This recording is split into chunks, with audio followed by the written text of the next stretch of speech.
Hi, are you one who failed in your last attempt of UPSC? It can be one of the devastating moments of your life, and no one can understand the pain you are going through, how much dear that exam was for you. Guess what? I gave the complete 9 attempts and went up to the interview stage but didn't clear. If you are like me, I'm going to give you some tips. There are certain things which I followed which helped me to come out of this pretty faster. I'm Ebenezer. I'm a certified career analyst and also a UPSC mentor. In my channel, Helping Stone, you will see tips and guidance related to career counseling. It's a heartfelt conversation because I'm recording this video very soon after my failure in the last attempt where I went up to the interview stage. And I know the pain, and luckily for me, I went through a devastating situation 3 years back itself when I failed in my last attempt in the general, which I consider to be my last attempt. And from then on, I could pick me up and I could come to a stage where I could practice some kind of detachment with it while I was working hard for the exam at the same time. The first thing which comes to your mind when you failed in all the attempts is to beat yourself. So the first point I'm going to say is don't beat yourself. Often you will end up thinking and questioning the decision you took all these years to pursue UPSC and that dream. That's not a fair assessment. Come on, you gave yourself a shot for this exam. Yes, it was for so many years, but you had the courage to go through this exam, persevere on it, and see the last of it. You are actually an example of grit. You dedicated yourself, you worked hard on it, you sacrificed so many things for this preparation, and all this for a noble cause, that path or that dream you chose for yourself.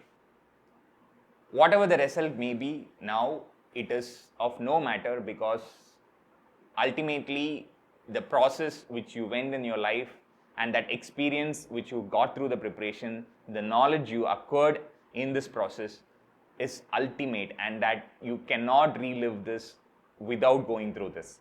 So just thank yourself, pat on your shoulder for the steps you took, for the decision to keep yourself focused on the preparation and persevere through it. Just get the courage and get back to life. So now it's time to channelize your energy, your time, your talent, your skills, and everything in your disposal to pick yourself up and find that career which best suits you. For your life, you can find that perfect niche which will satisfy your interest, which will be according to your aptitude, and which will perfectly match to the opportunities provided in this world. That is nothing stopping you from having a highly satisfying and fulfilling career in your life. With that said, I come to the second point and the most important point, that is to discover yourself again. With all the preparation you have put, with all the expanded dream you had about your career and the impact you are going to make, there are something which you need to unlearn now. We need to understand that every career has a lot of mundane jobs. It is not all that rosy picture which we see from outside. So sometimes the ideal dreams which we saw are not more practical, and you need to come down to a practical situation, which means, don't misunderstand me, it is not limiting yourself, but focusing your energy to that core potential or that core niche career which you can have in your life. To discover yours, just take a piece of paper, write down all the skills you have. All the skills, from simple life skills like reading, writing, speaking, communicating, moderating, debating, typing, etc., to professional skills like product planning, marketing, managing, consulting, etc., to your creative skills like drawing, painting, music, singing, dancing, directing, video editing, etc., etc. So put everything, whatever comes to your mind, all the skills you have in the paper. Many of the skills you might have put into a dormancy after your school years, or maybe after your college years, or maybe after starting your preparation for UPSC. You write down everything, and for something you know that you have the aptitude, but you need to do some more practice or some more training to get it into a skill level. So write them down. You will explore yourself and you will find that you are a person much more than what you thought you to be. Remember one thing, it is not that the jobs said no to you, but it is you who said no to all the other opportunities by deciding to pursue on your dream. When you discover yourself and go outwards, you will find immense opportunities. I say immense opportunities. Once you have a broader understanding of what are all you can be, then I would go to the third step, which is reaching out to your friends and relatives. I know it's going to be a tough thing because many of us during the preparation time, we go into a cocoon and we avoid our friends. We are out of social media. We are not in touch with so many friends for so much time. I also felt that. I thought I lost in touch with them. I thought they may not respond to me. I thought they will not even answer my phone. But when I reached out to them, I found that they were of immense help to me. They all had one thing to say, that the process I took was amazing, and I'm sure they will all say to you that they were inspired by the grit you showed throughout this preparation. When you reach out to friends and acquaintances and understand what jobs they are doing, what is their profile into, how your skills which you mapped can help in attaining such a job. I'm saying friends and acquaintances because these are people who followed a very similar path like you. Maybe they studied with you in your school, or maybe even in the starting time of your UPSC preparation. So they have traveled a similar path, and when you talk to them and find out what they are doing and what is their profession into and what are those opportunities that are available and what kind of skill is required to reach out to their level, then there will be a picture which will emerge where you can match the skills you have with the job profiles that are available in the market which your friends are already into. It will also help you to understand how quickly you will be able to get a job, what are the additional steps or the gaps you need to fill through probably some certification courses or some training or some regular courses to go to that level.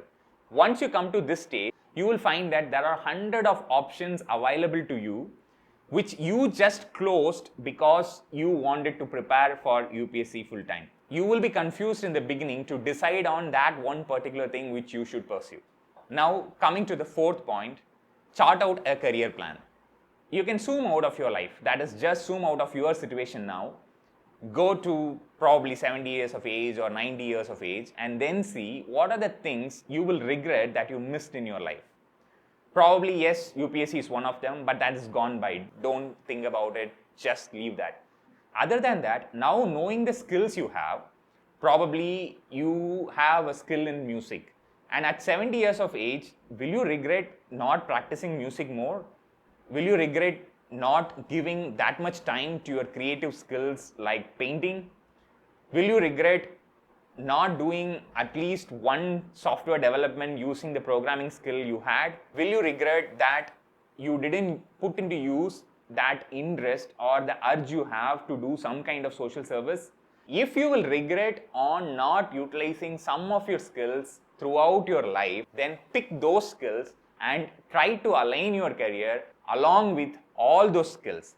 That will give you a perfect and joyful career. Now you will also see during this course of UPSC preparation, you might have missed so many things. You might not have had sufficient time to pursue on your hobby. You would be good in something, but you just locked them in a locker because you wanted to prepare for UPSC. Come on, this is the time you can bring them all out. Because UPSC is closed, there are so many things which are open now that can just make a brilliant change in your life. Once you got all these things charted down, prioritize them. Please know that you can do only one thing at a time. Try to pursue that one career path which is going to be your full-time. It can be a startup, it can be a small entrepreneurship initiative, it can be a full-time job, it can be a creative idea, whatever may be. Prioritize that and put that top thing which you want to pursue as a full-time thing, and all the other things in your priority list, maybe number 2, number 3, number 4, number 5, maybe you can give weekly few hours for priority 2, weekly few hours for priority 3, 4, etc. In that way, you will be able to live a life which is in the fullest of your potential. Finally, I want to break this myth that failed UPSC aspirants live a solitude, shameful life. It is not so. You need not be so. You can break this myth by discovering yourself, setting new goals for you, and trying to just live a happy and fulfilled life. Thank you so much for joining. As a career analyst, in the next video, I will give you certain tips on paths which you can pursue post your failure in civil service examination, which are equally fulfilling and which will help yourself to live your life to the fullest of your potential. Please do subscribe the channel, like and share this video. Thank you so much again.